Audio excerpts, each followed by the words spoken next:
For years, the old lantern had stayed dark on the Carter porch. Helen said it was only because the glass was cracked. Frank knew better. That lantern had once meant one thing in the Tennessee mountains. Someone was still willing to open the door. Then, on a rain-soaked night, a 40-year-old Navy SEAL appeared beyond the porch light, holding 2 trembling German Shepherd puppies, while their mother stood guard at his side. He wasn't asking for money. He wasn't asking for pity. He only asked if there was anywhere nearby that would take them in. But why did Helen lift the lantern after so many years? Why did Frank look afraid before anyone had even stepped inside? And why wouldn't the mother dog take her eyes off that small flame? This is a fictional story created for storytelling purposes. Before we begin, tell me, where are you watching from? Drop your country in the comments below. Late evening settled cold and wet over the eastern ridges of Tennessee, where the mountains rose like sleeping giants beneath a sky bruised with rain. The Carter farmhouse stood at the end of a narrow gravel road, its white paint weathered by decades of wind, its porch boards dark with water, its windows glowing faintly against the storm. Inside, the house was warm, but not cheerful. Warmth can live in a room without joy. It can sit in the stove, in the coffee pot, in the quilt folded over the chair, while the hearts of the people inside remain locked away like heirlooms no one dares to touch. Helen Carter had learned that better than most. At 76, Helen was a slender woman with silver hair twisted into a loose bun, pale skin lined by years of mountain sun and mountain grief, and blue-gray eyes that still looked soft at first glance. But people who knew Helen well understood that softness was not weakness. It was the kind of gentleness that had survived disappointment without turning completely bitter. Her hands were thin and veined, the fingers slightly bent from age, but those hands had once baked casseroles for sick neighbors, stitched torn coats for children who were not hers, and lifted a lantern into dark weather whenever someone lost their way on the ridge road. That lantern now sat unlit on a shelf near the front door. It had not been used in years. Frank Carter noticed it every evening, though he pretended not to. At 79, Frank was still broad through the shoulders, though age had rounded him a little and slowed the proud, heavy steps that once crossed barns, fields, and machine shops without hesitation. He had a square face, a rough jaw covered in white stubble, thick gray eyebrows, and hands that seemed built from old oak roots. Frank had spent most of his life repairing farm engines and saying little while doing it. He was not a cruel man, but life had made him suspicious. Or perhaps life had only revealed what fear could do to a good man, when fear stayed too long. That night, he sat near the stove with a newspaper open in his lap, though he had not turned a page in 20 minutes. Helen stood by the kitchen sink, watching rain stream down the black window glass. Between them lay the kind of silence married people know too well. Not empty, not peaceful, but crowded with all the things both had stopped trying to say. Then came the sound. At first, Helen thought it was the wind pressing under the porch boards. A thin, broken whimper rose beneath the rain, so soft it seemed almost embarrassed to exist. She turned her head. Frank lowered the newspaper. "You hear that?" Helen asked. Frank's eyes narrowed. "Raccoon, maybe?" The sound came again. Not a raccoon, not the wind. A dog. Helen moved toward the door before Frank could stop her. "Helen!" She paused with one hand on the knob. "Don't," he said. That one word carried more than caution. It carried old arguments, old mistakes, and a promise made after a night neither of them liked to remember. Helen looked at the shelf where the lantern sat, its glass chimney clouded with dust, its brass handle dull from disuse. For a moment she did not reach for it. She opened the door without it. Rain blew in at once, cold and sharp. On the porch, beneath the thin shelter of the roof, stood a man. He was around 40, tall, soaked to the skin, and standing as though he had trained himself not to shiver. His dark hair clung wetly to his forehead. A short, neatly trimmed beard framed a strong jaw, and his tired eyes held the guarded calm of someone who had seen danger before and no longer expected the world to be gentle.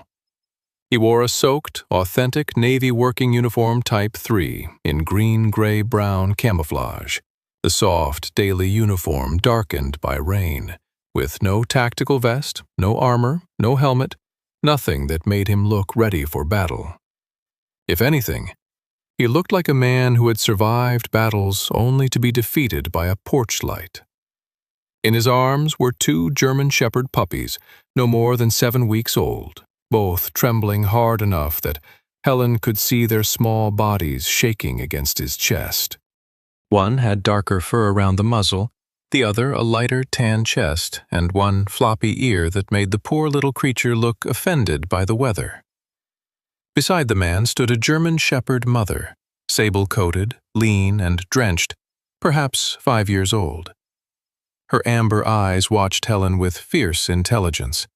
Her ears were up, her ribs faint beneath wet fur, and her body stayed angled between the doorway and the puppies. She was not asking anyone to love her.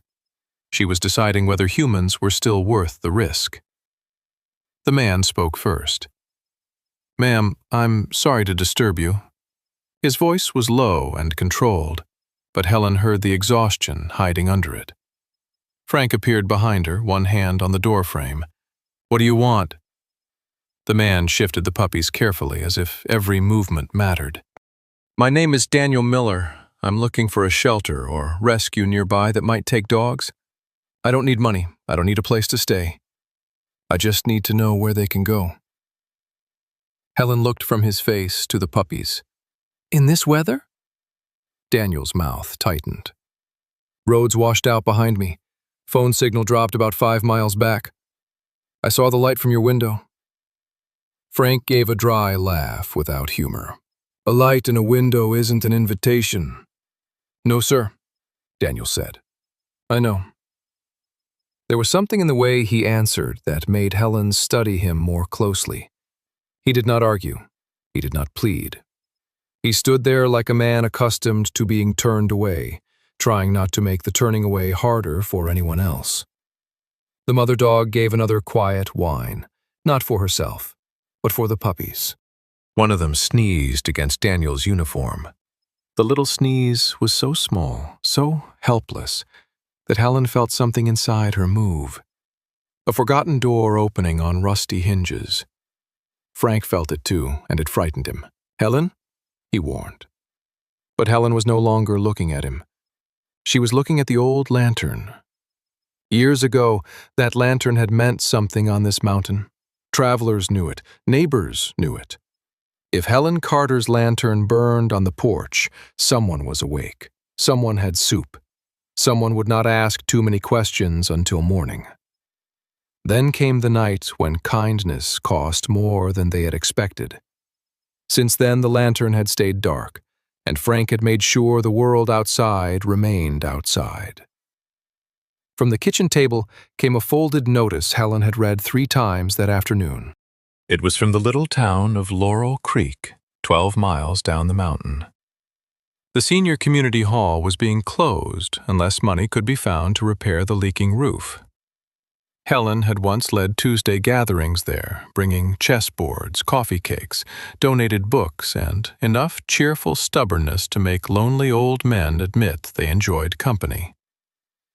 The notice mentioned Linda Parker, a small, widowed woman in her early 70s with soft brown skin, silver-streaked black hair, and a voice made gentle by years of reading aloud at the town library.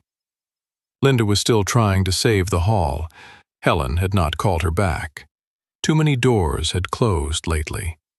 Too many lights had gone out quietly, politely, without anyone wanting to make a fuss. The puppy with the floppy ear sneezed again. "Oh, for heaven's sake," Helen whispered. Frank saw her reach for the lantern and stiffened. "No." Helen lifted it from the shelf. Dust marked her fingers. The brass handle felt familiar, almost shamefully so, like the hand of an old friend she had refused to visit. She did not answer Frank. She carried the lantern to the side table, found the matches in the drawer, and opened the glass. Daniel watched without speaking. The mother dog watched harder. When the flame caught, it was small at first, uncertain and blue at the base. Then it rose, gold and trembling, filling the glass with a warm glow. Helen's face changed in that light, not younger, not healed, but remembered. She stepped onto the porch and set the lantern beside the door, where the rain could not reach it. The flame painted Daniel's wet uniform, the puppies' frightened faces, and the mother dog's watchful eyes in amber. Frank stood behind her, his expression caught somewhere between anger and fear. "Helen," he said quietly, so quietly that the storm almost swallowed it. "You promised you wouldn't light it again." Rain kept falling over the Carter porch, as if the mountain had decided to speak only in water. The lantern burned beside the door, throwing a small golden circle across the wet boards. And in that circle stood Daniel Miller with 2 shivering puppies tucked against his chest, and a mother dog who trusted no one enough to blink. Helen had seen men ashamed of hunger, women ashamed of grief, children ashamed of needing comfort. But there was a different kind of shame on Daniel's face. He looked like a man who had brought trouble to a stranger's door, and hated himself for being grateful the door had opened. "Come in before those little things turn to icicles," Helen said. Frank made a sound at his throat. It was not quite a word, not quite a growl, but it carried the full sermon of a man who believed bad decisions often entered a house wearing wet boots. Daniel glanced at him. "Sir, I don't want to make a problem." "You already brought 3, Frank replied. Helen shot her husband a look sharp enough to cut biscuit dough. Frank looked away first, which did not mean he had surrendered. In 48 years of marriage, Helen had learned that Frank could retreat without yielding, the way an old bear might step back from a fence while still planning to tear it down later. Daniel stepped inside only after Helen spread an old towel near the entry. He moved carefully, his boots dripping. His soaked Navy working uniform Type 3 darkened almost black in places. Without the storm behind him, he looked even more exhausted. He was a broad-shouldered man, a little over 6 feet tall, with a strong neck, weather-browned skin, dark hair cropped short at the sides, and a beard trimmed with the discipline of someone who still measured small things because larger things had once become uncontrollable. His eyes were gray-green and watchful, but not cold. They had the tired steadiness of a man used to carrying weight without complaint, even when complaint might have saved him. The puppies squirmed in his arms. One tried to chew the wet collar of his uniform with the solemn determination of a creature who had discovered both danger and laundry on the same night. Helen almost smiled. Even Frank's mouth twitched, though he buried it quickly beneath a cough. "Kitchen," Helen said. "Set them by the stove." Daniel hesitated at the threshold. The mother dog stayed outside, paws planted on the porch. Ears high, rain sliding down her sable coat. She had the noble, sharp-boned face of a German shepherd who had learned motherhood under uncertain skies. Her amber eyes moved from Daniel to the puppies, then to Helen, then to Frank. She was lean but not weak, soaked but not defeated. Helen saw at once that this dog had no intention of being rescued by anyone she had not first judged worthy. "She won't come in?" Helen asked. "Not unless she decides it," Daniel said. "Her name is not mine to give, but the man who raised her called her Grace." Frank folded his arms. "You said you were looking for a shelter." Daniel knelt by the stove and set the puppies onto a dry towel. "Yes, sir." "And yet you brought them up a mountain road in a storm." Daniel looked down at the puppies. "I brought them away from a worse place." Helen moved slowly, not wanting to frighten Grace. She placed a bowl of water just inside the open doorway. Grace sniffed the air but did not cross the threshold. Daniel rubbed one hand over his wet face. They belong to a friend of mine, Ryan Cole. His voice changed on the name, not breaking, only tightening. Ryan was 39, tall as a fence post, red-haired, loud laugh, terrible handwriting. He was the kind of man who could make a room feel less afraid by saying the wrong thing at the right time. He served with me years ago. After he got out, he trained service dogs for veterans who needed routines more than speeches. Helen's hands paused over the kettle. Daniel continued.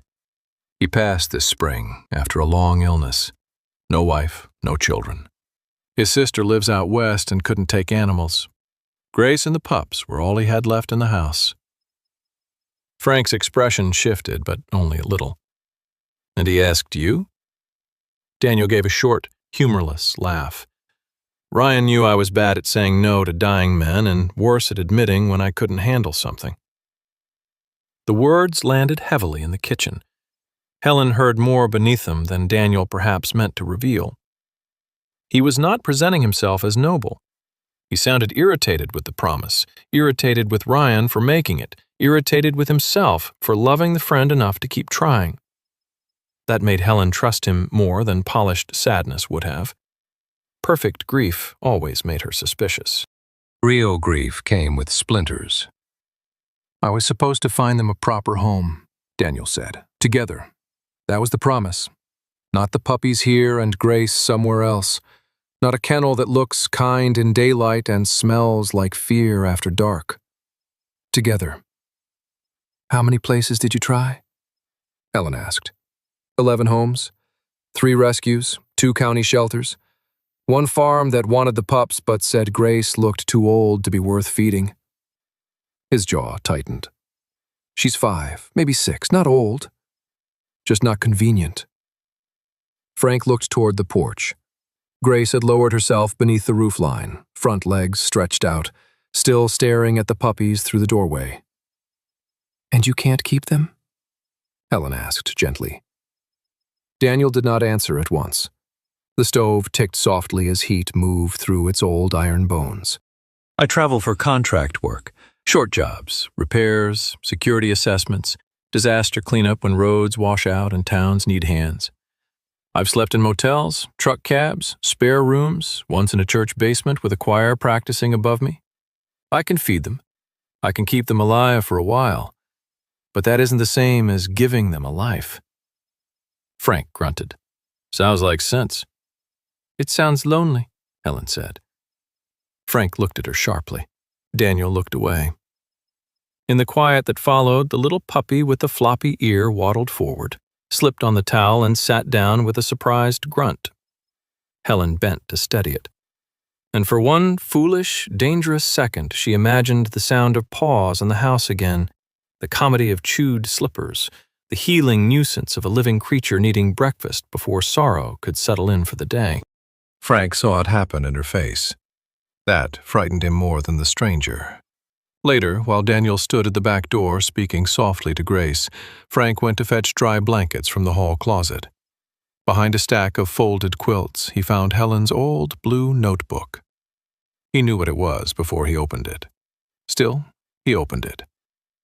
Inside were names. Agnes Whitlock, 82, bad left hip, likes lemon cookies. Earl Jennings, 77, son in Arizona, never calls before Christmas. Martha Bell, 85, forgets tea on the stove, prefers checkers to cards. Linda Parker, 71, widowed, proud, worried about community hall roof, will not ask twice. Frank stared at the pages. Helen had never stopped keeping track.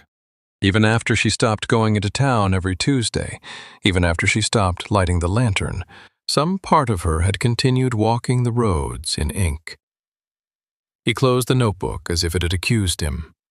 When he returned to the kitchen, Helen was drying one puppy with a towel, and Daniel was standing just inside the door with rain dripping from his sleeves. Grace remained outside under the porch roof. The bowl of water sat untouched between worlds. Frank held out the blankets. Dogs, stay on the porch. Helen did not argue. Daniel nodded. Yes, sir. But when Helen carried the lantern a little farther along the porch rail, Grace lifted her head. The flame reflected in the dog's amber eyes, small and steady. The mother did not come in. She curled beneath the shelter of the porch with her body facing the storm and her gaze fixed on the burning lantern, as if she knew better than any of them that some lights were not meant for comfort alone. Some were meant to test whether a door had truly opened. Morning came pale and dripping over the Tennessee ridge, not bright enough to be called sunny and not dark enough to excuse staying in bed. Mist hung low between the trees, softening the world until the Carter farmhouse seemed to float at the edge of it, a tired white arc on a hill of wet grass. The rain had weakened to a steady whisper, tapping the porch roof and sliding from the bare branches in silver strings. Inside, the kitchen smelled of coffee, bacon, and damp wool, which was to say it smelled like survival pretending to be breakfast. Helen Carter moved slowly between the stove and the table, her slender frame wrapped in a faded blue cardigan, her silver hair pinned more neatly than the hour required. She had slept little. Every time the wind shifted, she had imagined the mother dog lifting her head outside.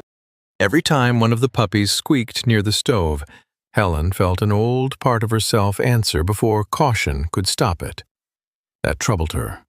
Love that returned too quickly after years of discipline felt almost rude, like an uninvited guest who still knew where the cups were kept. Daniel Miller sat at the table with both hands around a mug of coffee, though he had not taken more than 2 sips. In daylight, the former Navy SEAL looked less like a shadow from the storm and more like a man worn thin by promises. He had changed into a dry flannel shirt Frank had grudgingly provided, though the sleeves strained across his shoulders and stopped short at the wrists. His dark hair had dried unevenly, one side flattened from a towel, the other refusing order. The neatly trimmed beard along his jaw made his face look stern until he glanced toward the puppies, and then the sternness cracked into something almost fatherly. Frank Carter sat opposite him, with the posture of a judge who had already heard enough. The old man's square jaw worked slowly as he chewed, white stubble catching the kitchen light. His thick fingers rested near the edge of his plate, close enough to the fork to suggest manners, close enough to the table to suggest he might rather pound it. Frank did not like strangers at breakfast. Breakfast, in his opinion, was for people who belonged to a house, not people who had arrived with rainwater and complications. "So," Frank said, setting down his coffee, "how long before you take your traveling circus off my porch?" Helen closed her eyes for a second. "Frank?" Daniel did not look offended. That almost made Frank more annoyed. "One day," Daniel said. "If the road clears, I'll be gone by afternoon. And if it doesn't, then I'll find another way down." Frank gave a short snort. "Mountains don't care what men find." That was true enough that no one argued. Outside the back door, Grace lay under the porch roof with her nose near the crack, watching the kitchen as though it were a courtroom and her puppies were on trial. The 2 pups had spent the night in a laundry basket lined with towels beside the stove. The darker-faced one had woken hungry and offended, attacking a saucer of warm milk with the seriousness of a judge signing papers. The lighter one, the puppy with the floppy ear, had not done the same. It lay curled against the towel, breathing too fast. Helen noticed first. Women who have tended children, husbands, neighbors, and church casseroles for decades often develop a private alarm bell for small wrongness. She crossed the room, bent down, and touched the puppy's side. Heat pressed against her palm. "Daniel," she said softly. He was on his feet at once. He knelt beside her, large hands suddenly careful. The puppy barely opened its eyes. "Fever," Daniel murmured, and that one word stripped all military calm from him.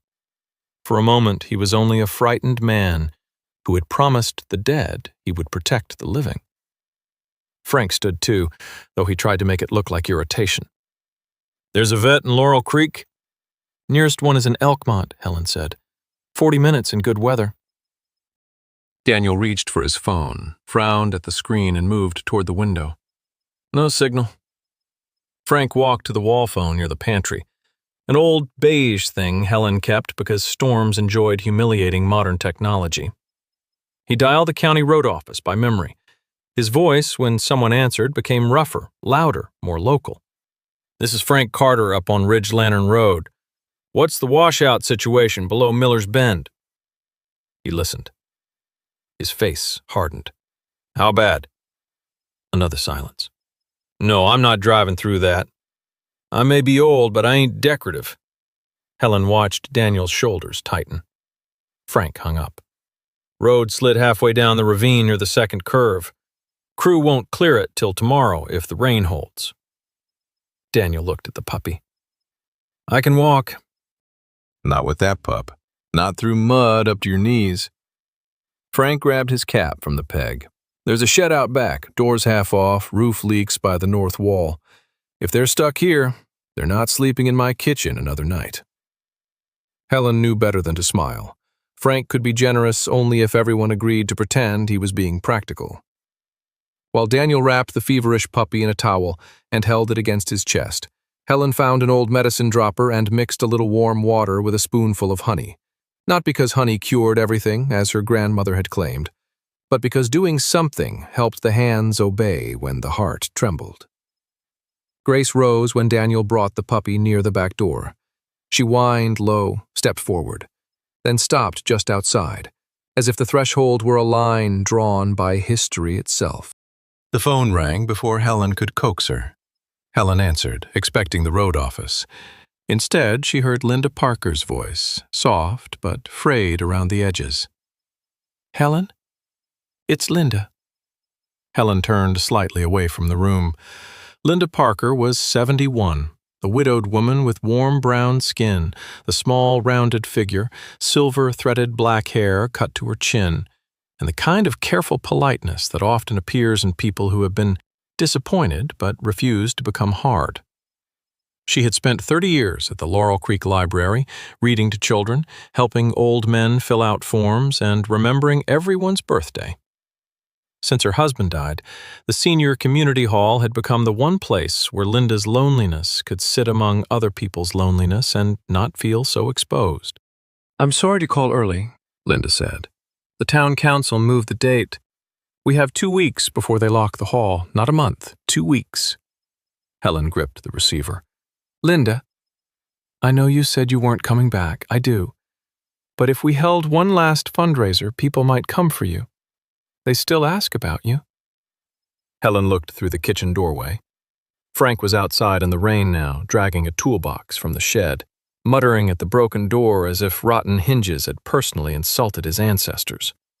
Daniel stood nearby holding the puppy, trying to help and trying not to interfere. Grace watched both men with grave suspicion. The lantern, now unlit, sat on the porch rail with rain beating along its glass. "I don't have the strength for that anymore," Helen said. The words sounded true when she said them, which made them hurt worse. Linda was quiet. "Of course, I understand." That was the terrible thing about polite people. They accepted wounds gently. Helen hung up and stood still for a moment. In the yard, Frank hammered at the shed door with short, angry strikes. He replaced a warped board, tightened a hinge, and shoved a feed bin away from the leaking wall. He did not ask Daniel to pass tools. Daniel passed them anyway. Neither man said thank you. Neither seemed to want thanks. Between them, some uneasy language formed, built of nails, mud, and the shared embarrassment of caring. By evening, the shed was dry enough for Grace and the puppies. The feverish little one had taken water from the dropper and slept against Daniel's coat. Grace finally allowed Helen to place a blanket near her, though she waited until Helen stepped back before pulling it closer with her teeth. Later, Daniel came into the kitchen for more towels and found Helen at the table. The house was quiet. Frank had gone to wash mud from his boots. Helen had the lantern in front of her and was polishing its glass with a soft cloth, slowly, almost tenderly. Daniel paused. "That lantern means something." Helen did not look up at first. The flame was out, but she cleaned the glass as if preparing it for a guest. "Years ago," she said, "this lantern used to help people find their way back." Her thumb moved over a crack in the glass, gentle as prayer. "Now I'm not sure it remembers the road." By late afternoon, the rain had thinned into a gray mist that clung to the Carter farm like an old regret unwilling to leave. The washed-out road below Miller's Bend remained closed. The feverish puppy slept in a crate lined with towels near the back door, and Grace stayed in the repaired shed with the grave dignity of a queen forced to inspect a poor hotel. Helen checked on the puppies every half hour, though she pretended she was only passing through the mudroom for thread, tea, or some other excuse that fooled no one. Daniel noticed, but did not comment. He had learned that older people sometimes hid tenderness the way younger men hid fear. Badly, but with pride. Frank spent the morning repairing a loose latch on the shed, then the afternoon sharpening tools that did not need sharpening. When a man does unnecessary work with too much force, he is usually arguing with someone who is not in the room. Daniel understood that better than he wanted to. At 40, Daniel Miller had seen men scrub weapons after the danger had passed, polish boots before funerals, tighten straps on bags they were not ready to carry. Frank's anger had that same rhythm. It was not aimed at Daniel exactly. Daniel was only the nearest shape for an older wound. Helen knew the shape of that wound. She had lived beside it for years, stepping around it in the kitchen, sleeping beside it in the dark, hearing it breathe through Frank's silences. After lunch, when Daniel went outside to check on Grace, Helen found Frank standing in the hallway with the old blue notebook in his hand. "You went through my things," she said. Frank did not apologize. His broad, weathered face looked heavier than usual, his white stubble rough along the jaw, his gray eyes fixed on the names written in Helen's careful handwriting. "You never stopped." "No," Helen said. "I suppose I didn't." "Agnes, Earl, Martha, Linda?" He tapped the page with one thick finger. "You're still keeping a ledger of everyone's loneliness." Helen took the notebook from him gently. "Someone should." "And it has to be you?" The question was sharper than the moment deserved. Helen closed the notebook against her chest. "Frank, kindness is not a disease." "No," he said, turning toward the window where Daniel stood near the shed, speaking softly to Grace. "But it sure knows how to invite one in." Helen's expression changed then, not into anger, but into a tired sorrow that made Frank look away. He had not meant to cut that deep. Or perhaps he had. People who are afraid often stab in the dark and then act surprised when someone bleeds. "You think I don't remember?" Helen asked. Frank's jaw tightened. The stranger from years ago had been named Carl Whitmore, though Helen sometimes wished she had never learned the name. He had been around 50, lean and hollow-cheeked with a trimmed mustache, wet brown hair, and a salesman's smile that had arrived a second too late on his face. He had knocked on their door during a storm not unlike this one, claiming his truck had broken down and his wife was waiting in Knoxville. Helen had brought him inside. Frank had given him dry socks. They had fed him ham, cornbread, and coffee strong enough to revive an old tractor. Carl had slept on the couch under Helen's best quilt. 3 days later, while Frank was in town buying parts and Helen was helping at the community hall, Carl returned.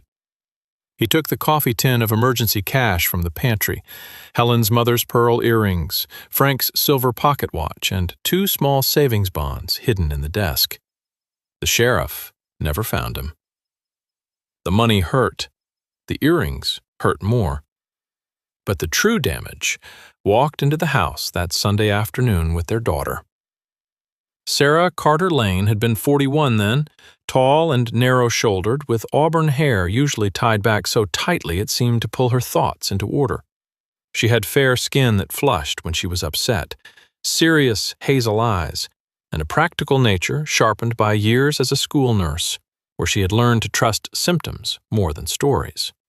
Sarah had loved her mother, but she had never understood Helen's open-door faith. After the theft, Sarah had stood in that very hallway and said, "Mama, one day your kindness is going to ruin everybody around you." Helen had cried. Frank had shouted. Sarah left before supper. Since then, calls became shorter, visits rarer, and every conversation carried the careful politeness of people walking over a frozen pond, listening for cracks. Frank did not hate strangers because of the money. He hated the way Helen's face had looked when Sarah stopped calling every Sunday. He hated the way the lantern had gone dark afterward, not because Helen wanted it dark, but because she believed she had earned the darkness. Most of all, Frank hated himself for being secretly relieved. A dark lantern meant fewer knocks. Fewer knocks meant fewer chances to lose more. "I should have protected you," Frank said at last. Helen's voice softened. "You did." "No, I protected the house, not you." He looked toward the porch, where the lantern sat unlit in the mist. "I let you become afraid of the best part of yourself, because it made me feel safer." Before Helen could answer, the sound of tires on wet gravel came from far below. Not a car coming up the ridge, only a memory carried by the weather. Frank turned away quickly, as if he had nearly said too much.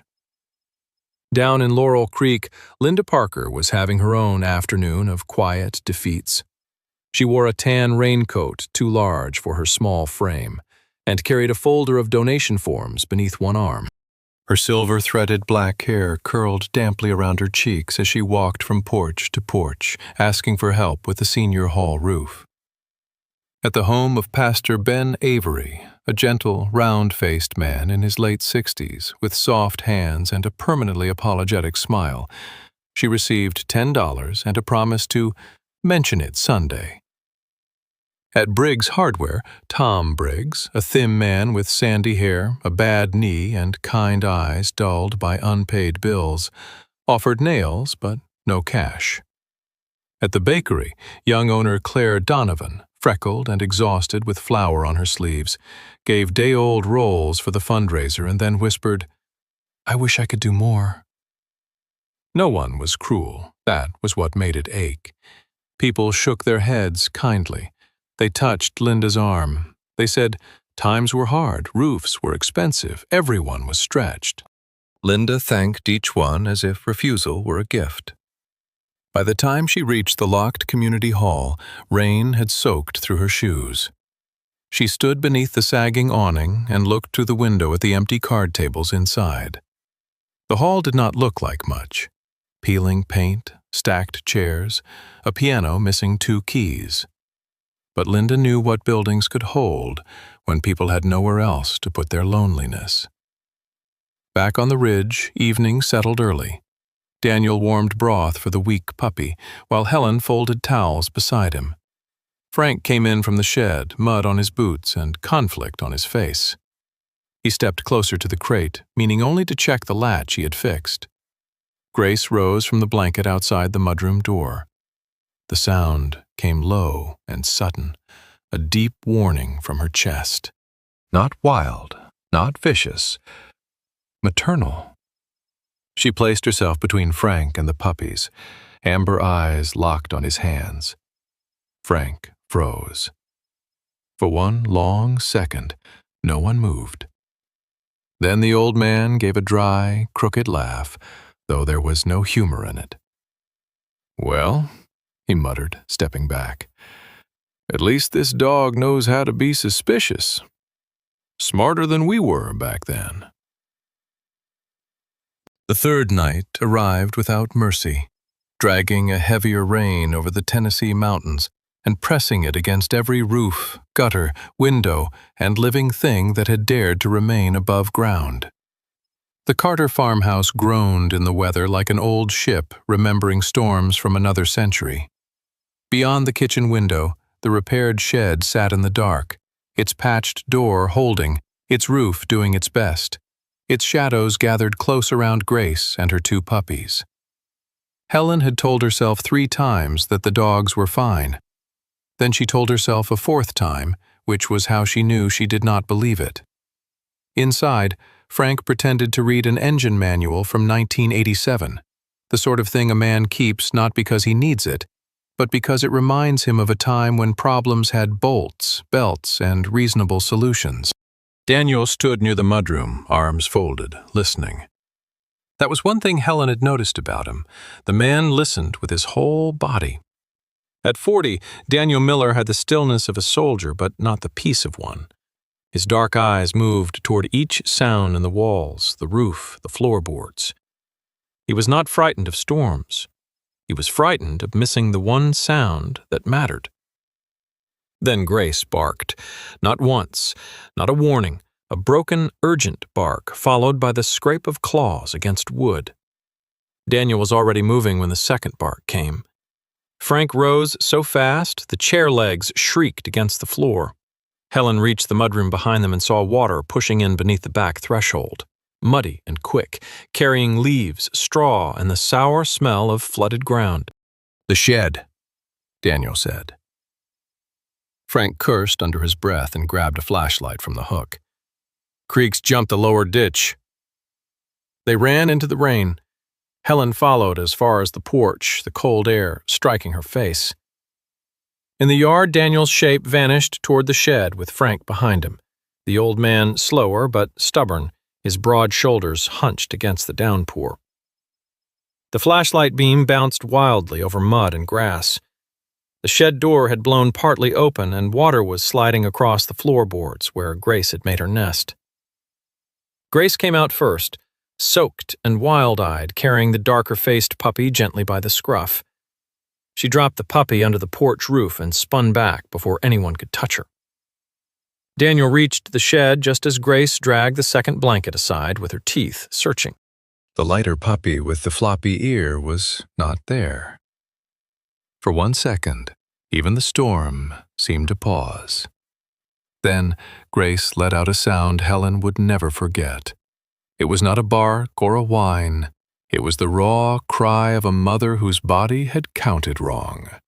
Daniel dropped to his knees inside the shed, sweeping his hand under the feed bin, behind the crate, along the wall. "Pup's gone," Frank shouted over the rain. "Door blew open. Could have run anywhere." "Not far," Daniel said, but his face had gone tight. Helen stepped back into the house, not away from the danger, but toward the shelf by the door. The lantern sat there, clean from the night before, its glass chimney faintly reflecting the kitchen light. For years, Helen had believed that not touching it was a form of wisdom. Now, looking at the storm swallowing her husband and Daniel and that frantic mother dog, she wondered whether fear had dressed itself as wisdom and fooled them all. She lit the lantern with hands that trembled only once. When she stepped off the porch, Frank saw the glow and turned sharply. "Helen, get back inside!" She did not answer. There are moments in a long marriage when words become too small to carry a woman across the distance between obedience and conscience. Helen held the lantern low, shielding the flame with her palm as rain hissed against the glass. The yard opened before her in pieces. The shed, the fence, the apple trees beyond the garden, their black branches tossing like old hands warning the sky. Daniel scanned the mud near the shed door. "Tiny tracks here." Frank crouched, squinting, toward the orchard. Grace surged forward, nose to the ground, but stopped, confused by rain flattening every scent. The mother dog circled once, twice, then bounded toward the apple trees with Daniel following. Frank slogged after them, muttering about fools, dogs, storms, and all the ways a body could betray a man after 79 years. Helen came behind with the lantern. Far below, on the road crew's radio near Miller's Bend, a young county worker named Caleb Price happened to glance up toward the ridge. Caleb was 26, long-limbed and narrow-faced, with wet blonde hair plastered under a yellow hard hat, and the restless kindness of a man still young enough to believe every problem should be solved before morning. Through the rain, he saw a small orange light moving across the Carter orchard. Everyone in Laurel Creek knew stories about Helen Carter's lantern, though younger folks treated them like something between legend and gossip. Caleb mentioned it later to his supervisor, who mentioned it at Briggs Hardware before noon the next day. By supper, half the town would know that Helen Carter had carried her lantern through the rain again. Linda Parker heard the news while standing inside the senior community hall, placing buckets under leaks that fell from the ceiling in patient, insulting drops. She had come alone, wearing her oversized tan raincoat, her silver-threaded black hair tucked beneath a scarf. When Caleb stopped by with a roll of plastic sheeting, he told her what he had seen on the ridge. Linda stood very still afterward, one hand resting on a folding chair. She remembered Helen's lantern. Agnes Whitlock had once followed that light home during a fog so thick she could not see the road.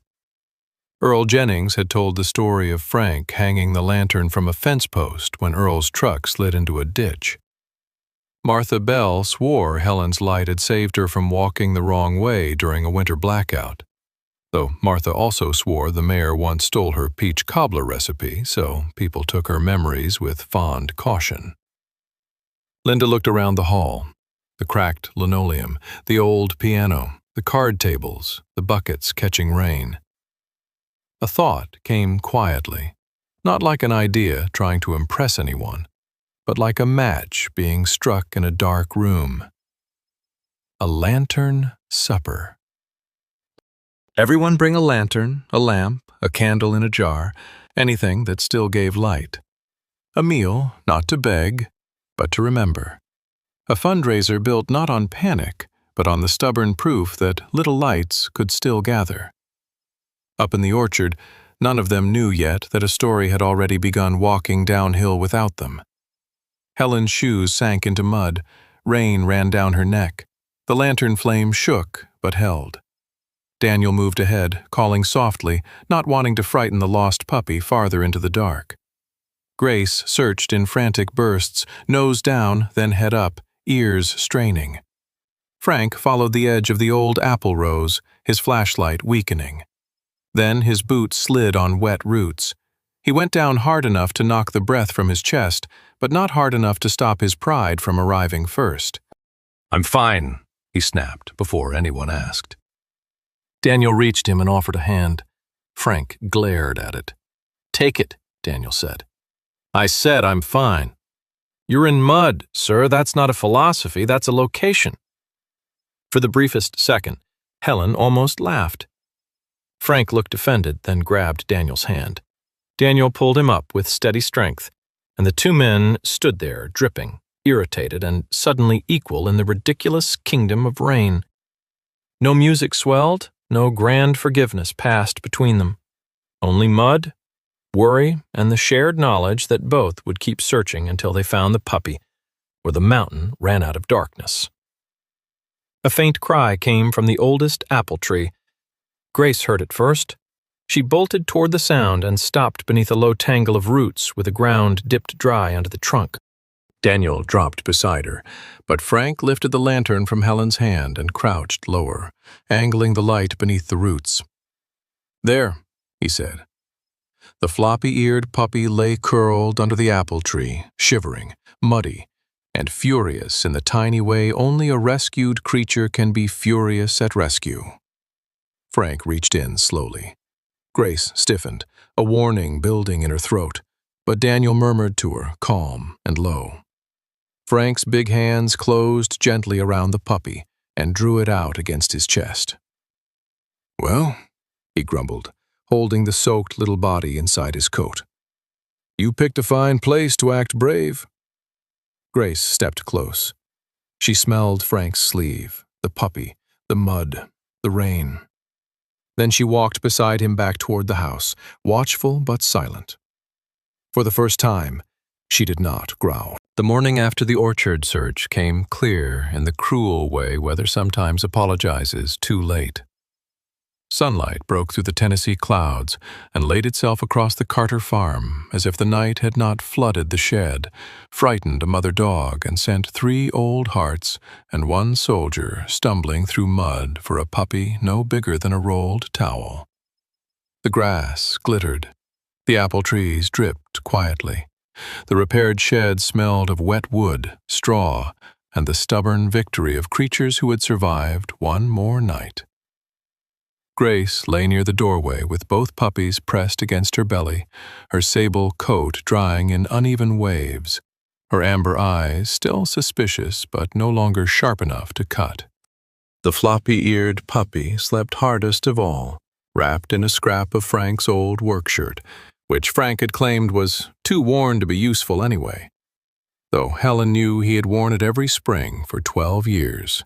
Daniel Miller stood near the porch rail with his phone held high, searching for a signal now that the road crew had cleared enough of the lower bend for service to return. He had changed back into his dried Navy working uniform Type 3, the green, gray, brown camouflage softened from use and rain, the fabric plain and unarmored, making him look less like a warrior and more like a tired man, pretending he still knew where to go next. When the phone finally rang, he answered with the guarded stillness Helen had come to recognize. Daniel listened, his broad shoulders squared, his jaw tightening beneath his short, dark beard. "Yes, sir," he said. "All 3 together?" A pause. "You understand the mother can be cautious." Another pause, longer this time. His eyes moved toward Grace and the puppies. "No, I won't separate them." Frank, standing by the steps with a mug of coffee, looked over. Helen stopped trimming dead stems from a porch geranium that had not deserved her attention. The voice on the other end belonged to Kenneth Shaw, though only Daniel heard it clearly. Kenneth was the director of a veteran dog training facility outside Bowling Green, Kentucky. He was 58, barrel-chested, with close-cut black hair turning silver at the temples, a trimmed mustache, and the calm voice of a man who had spent years teaching both dogs and wounded people not to fear sudden movement. Kenneth had known Ryan Cole through service dog circles and had finally found room after another placement fell through. His facility could take Grace and both puppies together. No cages beyond intake, no splitting the family. A chance, maybe not perfect, but honest. Daniel ended the call and stood very still. "Well?" Frank asked. Daniel looked at Helen first, which Frank noticed and disliked for reasons he could not properly defend. "There's a training facility in Kentucky. They'll take them, all 3. Helen's face softened with relief, then changed before she could hide it. Relief, when mixed with grief, becomes a strange little weather system of its own. She folded her gardening gloves together and smiled, because women of her generation often considered smiling a form of manners, even when something inside them had quietly sat down. "That's wonderful," she said. Daniel nodded. "It is." Frank took a hard sip of coffee. "Then you should go as soon as the lower road opens, before another storm rolls in, before those pups catch something worse. Before—" He stopped, but the rest of the sentence hung there anyway. "Before this house starts wanting you. Before my wife starts hoping. Before I have to admit I don't hate the noise." Daniel heard it all. He had been trained to read rooms where silence mattered. The old man wanted him gone, but not only out of dislike. Frank feared attachment the way some men fear fire after losing a barn. Not because fire is always bad, but because it can warm a house right before it burns one down. "I'll leave tomorrow," Daniel said. Helen turned back to the geranium. Her scissors clipped nothing. Down in Laurel Creek, Linda Parker was already moving as if the idea of the lantern supper had given her younger bones for one morning. She stood inside the senior community hall beneath the sagging ceiling, her small, round figure wrapped in a lavender cardigan, Her silver-threaded black hair brushed neatly behind her ears. On a folding table lay a yellow legal pad titled Lantern Supper in careful block letters. At first, only 4 names sat beneath it: Linda, Agnes Whitlock, Earl Jennings, and Martha Bell.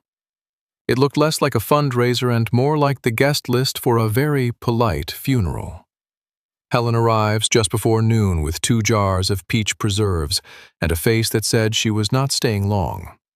Linda looked up, hope flashing so openly that Helen almost turned around. "I'm not taking charge," Helen said. Linda smiled. "Of course not." "I mean it. I know. I can help with phone calls, maybe pies, maybe setting tables." Linda's smile widened by the width of a candle flame. "That sounds dangerously close to taking charge, but I'll keep it between us." Helen tried not to laugh and failed. The sound surprised both women. It had been a long time since humor had entered Helen without knocking. They began calling people from Helen's blue notebook. Agnes Whitlock answered first. At 82, Agnes was tall and stooped, with snowy hair braided over one shoulder, swollen knuckles from arthritis, and a voice as sharp as lemon peel. She promised an apple cake, then complained that no one in town knew how to make coffee strong enough for honest conversation. Earl Jennings, 77, a thin widower with a white horseshoe mustache and suspenders he wore even to bed, said he could bring potato soup, though he warned it sometimes tasted too Presbyterian. Martha Bell, 85, round-faced and forgetful, with bright pink glasses and a habit of accusing everyone of moving her purse, offered paper napkins, then called back 6 minutes later to offer them again. By mid-afternoon, something small had begun to stir. Pastor Ben Avery offered hymnals and extra chairs. Claire Donovan from the bakery promised 2 trays of day-old rolls and 1 tray fresh, if the oven doesn't mutiny. Tom Briggs said he had a stack of old lantern hooks in the hardware storeroom and would bring them after closing. Then Harlan Pike called. Harlan was 88, tall as a broomstick, with tobacco-brown skin, a white beard that forked under his chin, and fingers bent from decades of playing banjo at county fairs. He had not attended a community event since his wife died. He said he might bring his banjo, but only if nobody called it entertainment. Helen wrote his name down slowly. "We won't call it that." At the Carter farm, Daniel spent the afternoon checking his truck, folding blankets, and sorting the small bag of dog supplies he had collected across 3 states. A half-empty bag of puppy food, 2 chewed toys, Ryan Cole's worn leather leash, and a file of vaccination papers creased from travel. He told himself this was success. He had kept the promise.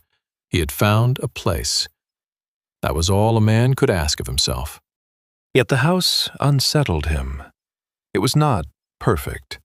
Frank complained. The porch steps sagged. The kitchen faucet whined. Helen looked sad when she thought no one saw. But there was coffee in the morning, muddy towels by the door, a stove that ticked as it cooled, and a place at the table where Daniel's hands had rested, without anyone asking him to explain why they shook a little when he was tired. A man used to orders can become strangely afraid of invitations. Orders end. Invitations remain. That evening, Helen found him in the small room off the pantry, placing folded clothes into his duffel. The puppies were asleep in a basket nearby. Grace watched from the doorway, still careful, still measuring the world. Helen did not ask Daniel to stay. She only carried the lantern in both hands, its glass polished clean, its brass handle warm from her touch. She set it on the table beside his bag. "When you leave," she said, "turn it off for me." The day Daniel Miller meant to leave arrived, with a weak blue sky and a road finally open enough for departures. In the mountains of Tennessee, leaving often looked simple from a distance. A truck pointed downhill, a bag in the back seat, a promise folded neatly enough to fit inside the glove box. But people rarely left only places. Sometimes they left tables where they had been fed, old men who complained because they cared, old women who hid grief inside clean towels, and dogs who had begun to understand the shape of a porch. Daniel packed before breakfast. His movements were careful, almost military, though no one had given him orders. The duffel went behind the passenger seat. The folder of vaccination papers slid into the side pocket. Ryan Cole's worn leather leash lay coiled on the dashboard, like a small brown question. Grace watched from beside the shed, amber eyes narrowed, while the two puppies tumbled through the damp grass with the wild joy of creatures too young to respect sorrow. Helen Carter stood on the porch, with both hands wrapped around a mug of tea gone cold. At 76, she had mastered the art of appearing calm when her heart was standing barefoot on broken glass. Her silver hair was pinned neatly, her pale face composed, her blue-gray eyes fixed on the mountains rather than Daniel's truck. She had not asked him to stay. Women like Helen knew that asking could become a kind of chain, and she had spent too many years wondering whether her kindness had ever trapped people as much as it saved them. Frank Carter leaned against the porch post, broad shoulders hunched beneath a brown work jacket, his white stubble rough along his jaw. He looked satisfied, in the way a man looks satisfied when he has gotten what he wanted and discovered it tastes like old coffee. "Road's clear," he said. Daniel nodded. "Kenneth expects us by evening. Good place?" "Yes, sir, best I could find." Frank grunted. "The notes stand around making it worse." Daniel almost smiled. "You always this sentimental?" "Only on funerals and tax day." Helen looked down quickly, hiding the smallest laugh. Frank heard it and pretended not to. By late morning, Daniel had loaded the puppies into a padded crate in the back seat. They objected loudly, especially the floppy-eared one, who seemed personally offended by the concept of travel. Daniel clipped the leash to Grace's collar and opened the truck door. "Come on, girl." Grace did not move. Daniel waited. Grace stared past him, down the road toward Laurel Creek. "Grace," Daniel said more firmly. The mother dog stepped backward, not afraid, deciding. Then she pulled against the leash, not toward the shed, not toward the house, but toward the lower road. Frank straightened. "What now?" Daniel sighed. "She smells something. She smells every bad decision you people keep making." Helen glanced toward the town road. "The lantern supper starts at noon." "I was going to stop by," Daniel said, "just to say goodbye." Grace pulled again, steady and stubborn. Frank muttered, "Of course the dog has social obligations." So Daniel drove to Laurel Creek, with Helen in the passenger seat, Frank beside him in the front because Frank claimed he knew where the road was worst, though Daniel suspected the old man did not want Helen riding alone with a goodbye. Grace sat in the back beside the crate, nose pressed to the window, ears high. As they came into town, Daniel saw lights in the community hall windows, even though the sun had not yet gone down. Oil lamps, battery lanterns, mason jars with candles, a brass table lamp missing its shade, even a camping light hung from a broom handle. None matched. That made them beautiful.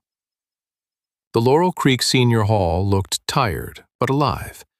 Its white siding peeled at the corners, the roof sagged above the east wall, and the front door stuck halfway open until Frank stepped forward with a screwdriver, muttering that a door should either open properly or have the decency to fall off. Inside, the room buzzed with old voices. Agnes Whitlock stood guard over an apple cake, tall and stooped, her snowy braid over one shoulder, daring anyone to cut it before supper officially began. Earl Jennings, thin as a fence rail in red suspenders, carried a pot of potato soup with the grave dignity of a man transporting treasure. Martha Bell wore bright pink glasses and had already misplaced her purse twice, though it was hanging from her elbow both times. Pastor Ben Avery arranged chairs with soft apologies to anyone he nearly bumped. Claire Donovan arrived flushed and freckled, flour still on her sleeves, carrying rolls wrapped in towels. Tom Briggs brought lantern hooks in a cardboard box and immediately began arguing with Frank about hinge screws, which seemed to please them both. Linda Parker moved among them like a careful flame. Her lavender cardigan hung loosely over her small, round frame, and her silver-threaded black hair shone beneath the mismatched lights. She looked tired, but not defeated. When she saw Helen, her face changed. "You came," Linda said. Helen touched the lantern she had brought from home. "Only to help with tables?" "Of course," Linda replied, with the mercy of pretending to believe her. Daniel intended to stay 10 minutes. Then Grace refused to leave the doorway. The puppies were brought in because they began howling in the truck, and within 3 minutes the entire hall had rearranged itself around them. The darker-faced puppy discovered Earl's shoelaces. The floppy-eared puppy chased a paper napkin under Agnes's chair, causing Agnes to announce that the dog showed excellent judgment, poor manners. Harlan Pike arrived last with his old banjo case, tall and narrow, his forked white beard resting against his coat. He said he was not performing. Then he sat near the piano and played 3 songs badly enough that everyone sang louder to cover him, which might have been the kindest music Daniel had ever heard. He stood near the wall, watching elderly people laugh, argue, forget lyrics, remember recipes, spill soup, and clap off rhythm with complete confidence. These were not fragile saints. They were stubborn, lonely, funny, impatient, generous, vain about their pies, proud of their aches, and alive in a way Daniel had not expected. He had seen trained teams move with less purpose than these old people moving chairs under leaking ceilings. The money jar filled, but not enough. Linda counted twice, her mouth pressed thin. Then Eli Mercer stepped forward. Eli was a roofer in his early 60s, thick through the arms, with sun-browned skin, a gray ponytail, and knees that cracked loudly whenever he stood. He had lost his wife the year before and had avoided the hall ever since because, as he quietly told Helen, empty chairs had a way of looking straight at him. "I can do the roof labor cheap," Eli said.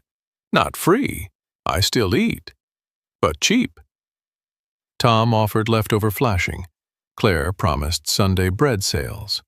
Pastor Ben said the council would grant more time if the town showed effort. The hall was not saved, not yet, but it had stopped sinking. Near the stuck front door, Frank tightened the final screw, wiped his hands, and looked across the room at Daniel. Grace sat beside Daniel's leg now, calm but watchful, while both puppies slept under a folding table. Frank walked over slowly. His face remained stern, but his voice had lost some of its gravel. "If you take them to Kentucky, that's fine," he said. "But if you don't know where you're going..." "The shed behind my house still leaks." Daniel Miller did not answer Frank that night at the lantern supper. He only looked toward the folding table where the 2 German Shepherd puppies slept in a heap under someone's donated quilt, and then toward Grace, who sat beside him with her ears lifted and her amber eyes reflecting every little flame in the room. The old hall smelled of soup, wet coats, candle wax, apple cake, and human beings trying not to admit how badly they needed one another. Helen stood near Linda Parker, helping stack paper plates, her silver hair shining softly beneath a row of mismatched lanterns. Frank had gone back to the front door to fix a hinge that no longer needed fixing. That was Frank's way of staying where his feelings had become inconvenient. Daniel understood the method. He had used it for years. When morning came, he loaded the truck before the sun had fully cleared the ridge. The Carter porch was quiet, the kind of quiet that follows a house after it has almost become a home, and then remembers it has no right to ask. Helen did not cry in front of him. She stood straight in her faded blue cardigan, her thin hands folded at her waist, her blue-gray eyes calm but tired. Frank stood beside her in his brown work jacket, square face unreadable, white stubble rough along his jaw. He offered Daniel a paper sack with biscuits wrapped in foil and said, "Road food. Don't make a speech about it." Daniel took it with both hands. "Thank you, sir." Frank looked away. "Drive careful." Grace jumped into the truck only after Daniel lifted the puppies into their crate. The mother dog paused once, looking back at the porch. The lantern sat there, unlit but clean, its brass handle polished, its glass clear enough to hold the morning. Daniel wondered why an object with no flame could still seem to accuse a man. Then he drove down the mountain. Helen watched until the truck disappeared beneath the trees. Frank watched Helen. Neither spoke. Some departures do not slam doors. They simply remove a sound you had not realized you were depending on. The scrape of boots by the mudroom, the clatter of a dog bowl, the ridiculous squeak of a puppy discovering its own tail. By noon, the house felt larger and less useful. Frank repaired a chair leg in the kitchen because it wobbled by maybe 1/8 of an inch. Helen washed the same 2 cups twice. That evening, she set the lantern on the porch but did not light it. "You all right?" Frank asked. Helen looked at the dark wick. "No." Frank nodded slowly as if her honesty deserved room. "Me neither." Daniel drove for hours through Tennessee and across the Kentucky line, the road unwinding before him with the neat cruelty of a thing that knew exactly where it was going. The facility outside Bowling Green was everything Kenneth Shaw had promised: clean kennels, open training yards, warm offices, staff who moved gently around frightened animals. Kenneth himself met Daniel near the gate, a barrel-chested man with close-cut graying hair, a trimmed mustache, and a calmness that seemed less like peace than long practice. He examined Grace from a respectful distance and watched the puppies tumble in the grass. "They'd be safe here," Kenneth said. Daniel nodded. "I know." Kenneth studied him. "That doesn't sound like a man relieved." Daniel looked at Grace. The mother dog stood near the truck, not distressed, not wild, but watchful in that old measuring way. The puppies were already charming a young handler, but Grace kept glancing back at Daniel as though asking why humans made promises so complicated. "Ryan asked me to find them a good home," Daniel said. Kenneth's voice stayed gentle. "Did he say the home couldn't include you?" Daniel almost answered too quickly. Instead, he walked the fence line for a long while. He thought of Ryan Cole's laugh, of Frank's grudging biscuits, of Helen cleaning the lantern glass, of Linda counting money that was not enough but was no longer nothing. He thought of how he had spent years believing a promise was a road with one destination. But some promises, he realized, were more like lanterns. They did not command, they revealed. Kenneth kept a place open for the dogs through winter, just in case. Daniel thanked him and spent the next 2 nights at a roadside motel where Grace slept against the door and both puppies chewed the corner of a towel that probably cost more than Daniel wanted to know. On the 3rd morning, he turned the truck around. When Daniel came back up Ridge Lantern Road, snow had begun to whisper through the trees, early and light. Not enough to cover the ground, but enough to make the mountains look as though they were thinking about winter. Helen saw the truck first. She was at the kitchen window rinsing a bowl, and the sight made her set it down too fast, splashing water onto her apron. Frank came in from the shed carrying a bucket of nails. "What?" he asked. Helen only pointed.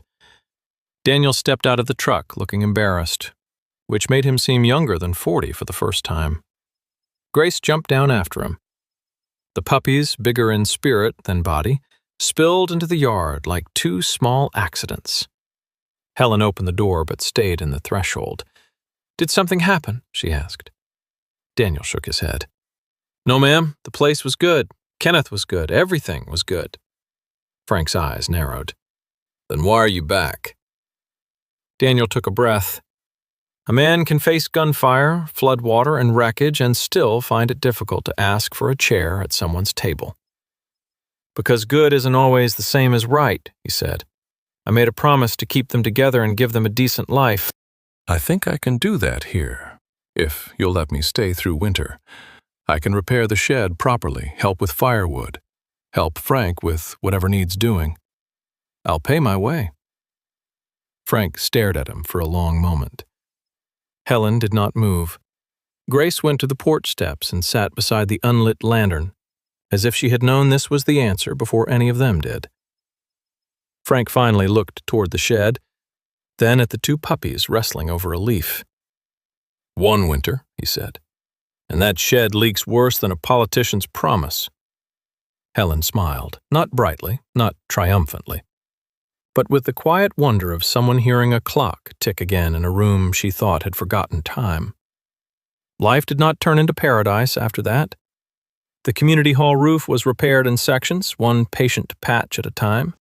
Every Friday evening, people in Laurel Creek brought lamps and lanterns to hang by the door, not to advertise goodness, but to remind one another that loneliness also needed shelter. Linda opened a reading corner for seniors, with a shelf of large print books and a chair Frank repaired twice before anyone complained once. Frank pretended he did not care about the hall, yet somehow every loose chair, sticking drawer, and crooked table leg found its way beneath his tools. Helen called Sarah twice. The conversations were brief, careful, and unfinished, but no longer frozen. Daniel split wood, cleaned gutters, mended the shed roof, and still had nights when silence followed him like a dog with no name. Grace never became sweet for show. She remained watchful, noble, and mildly judgmental. The puppies became household comedians, stealing socks, barking at their reflections, and once dragging Frank's slipper under the porch as if burying evidence. On the first light snowfall of the season, Helen carried the lantern outside and hung it on the porch hook. This time, Frank did not stop her. Daniel was chopping wood near the shed, his breath white in the air. Frank was feeding Grace, grumbling, "Dog eats like a coal miner," while Grace accepted the meal with royal seriousness. The two puppies wrestled on the old rug inside, rolling into a chair leg and blaming each other.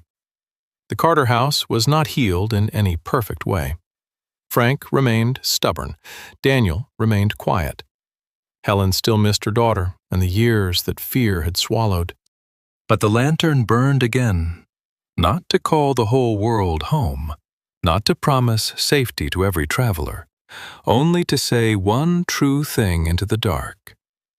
If tonight is too heavy, there is still a porch with a light on. Sometimes a miracle does not arrive with thunder in the sky.